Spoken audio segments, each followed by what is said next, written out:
जो कृष्ण ने गीता में कहा धर्म संस्थापनार्थाय, मैं धर्म के स्थापन के लिए आता हूं, ये आदमी पूरे संसार में धर्म स्थापना के लिए टूट गया, द्वारिका में धर्म स्थापन न कर सका, फेल, टोटली फेल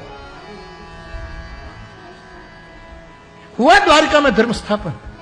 उसकी जनता, उसके बेटे, बेटे के बेटे धूम शराब पीते थे, द्वारिका के राजमार्ग पर शराब पीते थे।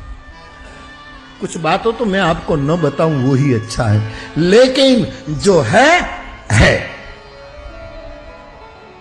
छेड़छाड़ होती थी, न दिन कोई देखता था न रात, और उनके परिवार के लोग थे।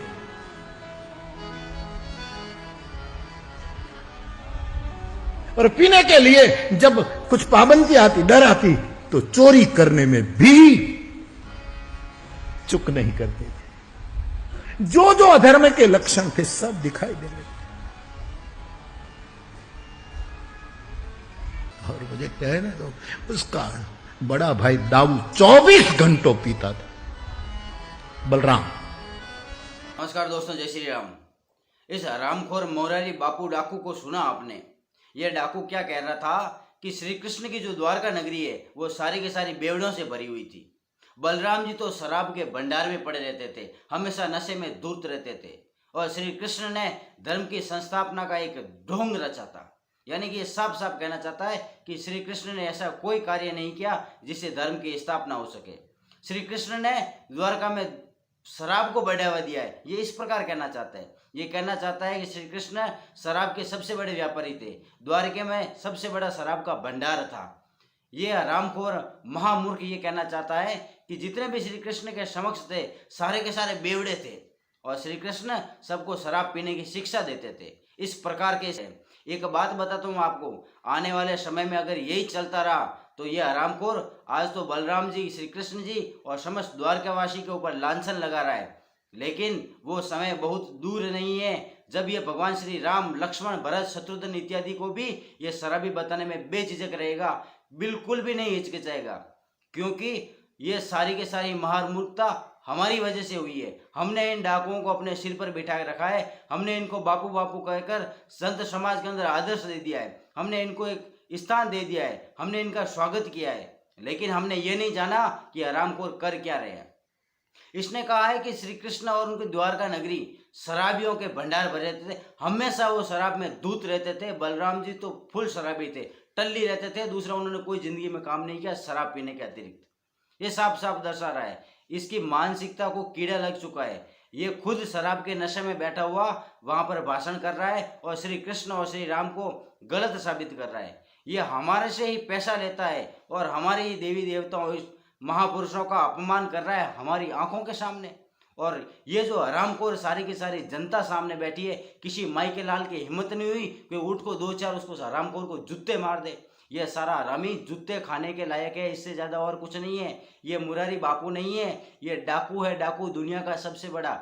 ये अपने ही धर्म को नष्ट करना चाहता है, ये पूर्ण रूप से हिंदुत्व को खत्म करना चाहता है। आप अभी भी सावधान हो जाइए। ये हरामखोर जहां कहीं भी दिखे जूते मार दे रहा है। मैं तो गारंटी लेता हूँ, आज से प्रण लेता हूँ, जिस दिन ये मेरे सामने आ गया उस दिन हरामखोर को जूते मारूंगा। गारंटी है मेरी, मैं आज से प्रण लेता हूँ, जिस दिन मेरे सामने आ गया। यह हरामखोर महामूर्ख हमारे हिंदू देवी देवताओं को, हमारे ही महापुरुषों को शराबी बता रहा है, बेवड़ा बता रहा है। अरे जो श्री कृष्ण धर्म की स्थापना के लिए लड़े थे, श्री कृष्ण ने अपना पूरा जीवन खपा दिया धर्म की स्थापना के लिए, उसके बारे में ये कहता है कि श्री कृष्ण ने धर्म की स्थापना द्वारका में भी नहीं कर सके। ये कहता है कि श्री कृष्ण ने गीता में उपदेश दिया कि धर्म संस्थापनार्थाय संभवामि युगे युगे, अर्थात श्री कृष्ण कहते हैं कि संसार के अंदर धर्म की स्थापना करने के लिए मैं हर युग में अवतरित होता हूँ, अर्थात मेरे जैसे पुरुष इस संसार में आते रहते हैं जो धर्म की स्थापना के लिए हमेशा तत्पर रहते हैं। कभी श्री राम हुए थे, कभी श्री कृष्ण हुए थे, तो ऐसे अनेकों महापुरुष आते हैं जो धर्म की स्थापना करने के लिए पुनः उस धर्म को जोड़ देते हैं। लेकिन ये हरामखोर इसने टारगेट किया श्री कृष्ण जी को। क्यों? समझिए, वीडियो को पूरा देखिए, समझिए इसने श्री कृष्ण को क्यों टारगेट किया। क्योंकि श्री कृष्ण के समान किसी का जीवन चरित्र आज तक मैंने नहीं पढ़ा और न किसी शास्त्र में लिखा हुआ है। पूरी महाभारत में कहीं पे ये नहीं लिखा हुआ है कि द्वारका में शराब इत्यादि का सेवन किया जाता था। लेकिन ये हरामखोर नशेड़ी, हरामखोर चरस गांजा फूंकने वाला ये कहाँ से पढ़कर आया, मुझे ये समझ में नहीं आता है। अगर ये हो सके तो वीडियो उस तक भी पहुंचा देना, मुझे इस हरामखोर का डर नहीं लगता है। ऐसे लोगों को जूते मारने का ही हमारा कार्य है और ये हमारा धर्म है। इन हरामखोरों को भगाओ यहाँ से, इनका बहिष्कार करो, अन्यथा हमारे देश और धर्म के लिए ये हरामखोर बहुत ही खतरनाक सिद्ध होने वाले हैं। और हमारे सनातन धर्म को मिटाने की इन लोगों ने ठान के रखी है, कसम खा रखी है, इन्होंने प्रण ले रखा है सनातन धर्म का नाश करने का। श्री कृष्ण जी ने तो प्रण लिया था कि मैं हमेशा इस संसार के अंदर धर्म के पक्ष में रहूंगा। अरे वो श्री कृष्ण जिन्होंने अर्जुन को कायरता से कुछ चंद मिनटों में बदल दिया, एक योद्धा बना दिया, क्या वो श्री कृष्ण धर्म की स्थापना नहीं कर सकते द्वारका नगरी में? इन्होंने द्वारका नगरी को कहा कि श्री कृष्ण द्वारका में धर्म की स्थापना नहीं कर पाए तो संसार के अंदर क्या स्थापना करेंगे? श्री कृष्ण को इन्होंने बहुत ही दुखी बताया इस हरामखोर ने, जबकि श्री कृष्ण जीवन का सबसे ज्यादा आनंद लेकर अपने सभी महानुभावों से, सभी प्रजा से एक ही शिक्षा देते सभी प्रजा को कि हमेशा सुखमय जीवन प्रदान करूं। भगवान श्री कृष्ण गीता में कहते हैं सुख दुखे समय कृत्वा लाभा लाभो जया जयो तथो युद्ध कृत निश्चय। स्पष्ट रूप से श्री कृष्ण कहते हैं कि सुख दुख में एक समान हो जाओ, शीत और गर्मी, गर्मी और सर्दी में एक समान हो जाओ, न आपको दुख सताएगा न आपको सुख। सुख दुख में एक समान होने की जो व्यक्ति शिक्षा देता है, क्या वो व्यक्ति दुखी हो सकता है?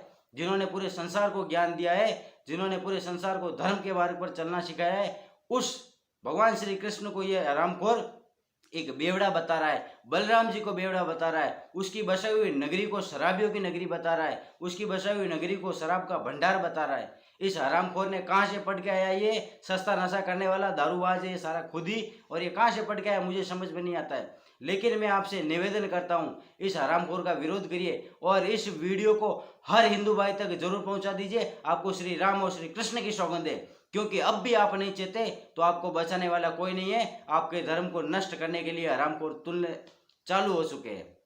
अंत में इतना ही होगा। जय श्री राम, जय श्री कृष्ण, जय हिंद, वंदे मातरम।